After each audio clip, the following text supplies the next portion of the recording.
यानी those physical quantities that requires both magnitude as well as direction for their complete explanation are known as vectors.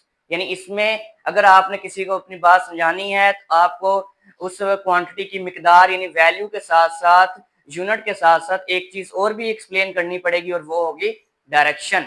मिसाल के तौर पर हम कहते हैं जी हम एक ऑब्जेक्ट है उसके ऊपर फोर्स लगा रहे हैं, तो जब भी हम फोर्स का जिक्र करते हैं तो हमारे माइंड में ये फौरन आता है कि भाई वो फोर्स कहाँ पे लग रही है, यानी नीचे की तरफ लग रही है, ऊपर की तरफ लग रही है, ईस्ट की तरफ लग रही है, वेस्ट की तरफ लग रही है, यानी किस डायरेक्शन में लग रही है। मिसाल के तौर पर ये ऑब्जेक्ट है, हम इसको जब छोड़ते हैं तो फौरन आपके माइंड में क्या आता है कि ये नीचे की तरफ गिरेगा। अब ये फोर्स ऑफ ग्रेविटी इसको कहाँ लेके जा रही है, डाउनवर्ड, तो इसकी डायरेक्शन क्या होगी, डाउनवर्ड। यानी कि ग्रेविटी की वैल्यू हमें पता है 9.8 है, उसके साथ साथ यहाँ पे डायरेक्शन भी हमारे माइंड में फौरन आती है कि ग्रेविटी इसको नीचे की तरफ लेके जाएगी। तो यानी यहाँ पे मैग्नीट्यूड के साथ साथ डायरेक्शन भी आ गई, तो ऐसी क्वांटिटीज को बेटा क्या कहते हैं, वेक्टर्स कहते हैं।